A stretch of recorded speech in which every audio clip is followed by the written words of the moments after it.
Which companies do you believe have the best customer service? Like as an example to follow. Zappos is one that's always touted.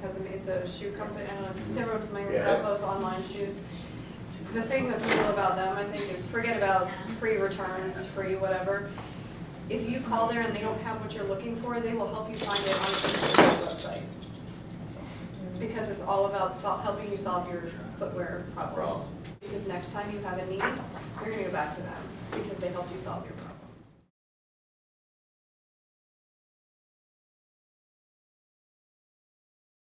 There's a local bank in Northern Virginia called Access National. I swear by them. Like last week, I needed to order new checks, the laser kind that come through their computer, and I was looking at all these websites where you can order business checks, and I just didn't know what to do. So I sent my banker a note, and I said, you know, what do I need to do here? Do I need these really high secure checks? Oh, wait. You sent your banker an email. An email? I said, that itself says, no, let me finish now. So I sent my banker an email, said, hey, you know, I don't know what to do here. Can you give me some directions? He was like, and he sent me a note back saying, how about this? How about I just give you your first set of checks for free, and then you'll have what you need? And I said, that sounds great to me. That does not happen in banking. Same bank, I was trying to log into my account over the weekend, and it always asks you to change your password like every other month or whatever. And so I messed up and it locked me out. So I had to wait till Monday so I could get access. First thing Monday, I had a voicemail saying, Miss Taylor, we see that you got locked out of your account. We've already sent you an email to reset your password. I was bored. And they called me. That's customer service. Your customers give you the best feedback out of anybody. So just because you say, this is what you should think, or this is what I sell, or this is whatever, listen to your customers. Because if they're telling you that you're not connecting with them, you're not connecting with them. They're not making it up. So if they tell you that, you're lucky. exactly. That's true. Exactly It's right. easy to And say so walk the away. value of do not write off customer feedback. It is immensely, immensely valuable, whether it comes to you through a disgruntled customer or your biggest advocates and champions in the world. The value that you get from that feedback, it is immeasurable. Most of your friends and your, whomever's, when you say, well, this is my message and here's my logo and this is what I'm going to do, they're all going to say, great. Oh, that's great. Looks so good. It's really funny that you mentioned friends and family, because that's actually something I encourage all my clients to stay away from. Is do not ask your friends and family unless they're in your target market. So this just happened recently. I was talking to a woman who I think she's really sharp, really smart woman. She's launching a business that's targeting men.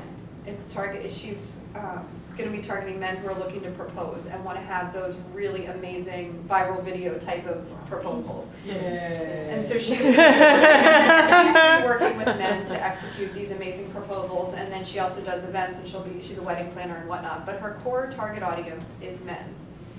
And she was asking for all this feedback in our women's business owners group about what we thought about her logo and the imagery and all the branding and all this stuff. And the conversation was going and going and going. It was all these great ideas and all this stuff. And finally I said, guys, to a whole bunch of women, I said, guys, none of this matters. We are not in her target audience. Our opinions, while highly educated, are irrelevant. What we really should be doing is brainstorming who we know in our lives that can provide her targeted feedback. Because we are not her target audience.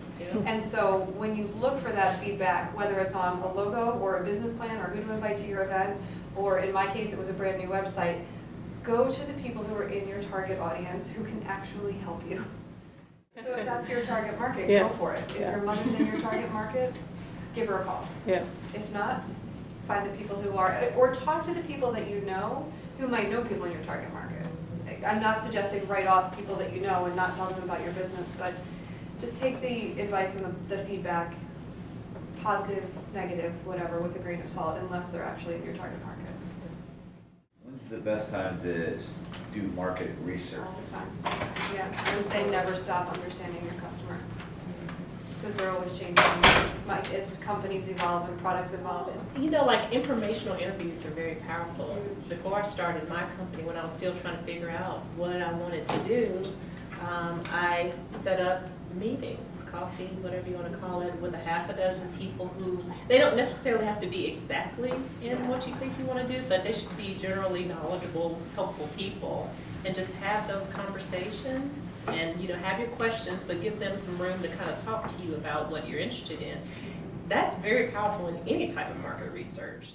I think reading a lot, there's so much, we have access to so much information You now. can also set up some kind of a survey using either SurveyMonkey and use multiple, you can use raffle coppers to set up a raffle, SurveyMonkey to set up a survey, and then use Facebook to get out to the masses and actually set up a survey where people can give you the information that they want for a chance to win something. And then you can spend about $60 to sponsor that post to up to 1,000, 1,500, however many people your target gets to. Reach targets, I mean, really, when you look at Facebook advertising, some people think, okay, well, I'm just gonna reach a bunch of people and that's it. Now you're allowed to reach people who like a certain movie, like read a certain book. I mean, you can really target people down to what exactly it is that your target is.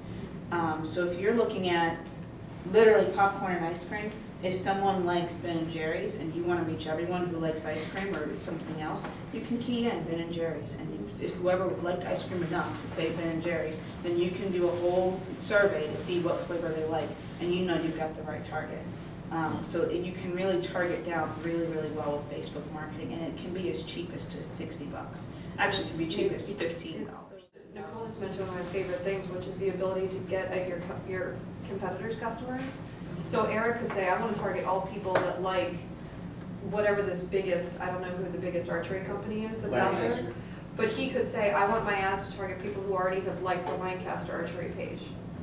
And so his ads are now going to be shown. If someone's searching for Lancaster archery, they're now going to see ericsarchery.com. Exactly. That's like the best. But thing ever. it's so awesome. I mean, you think about how much information you give Facebook, it's all because they want to sell it to And you advertisers. get this from Facebook? Yes.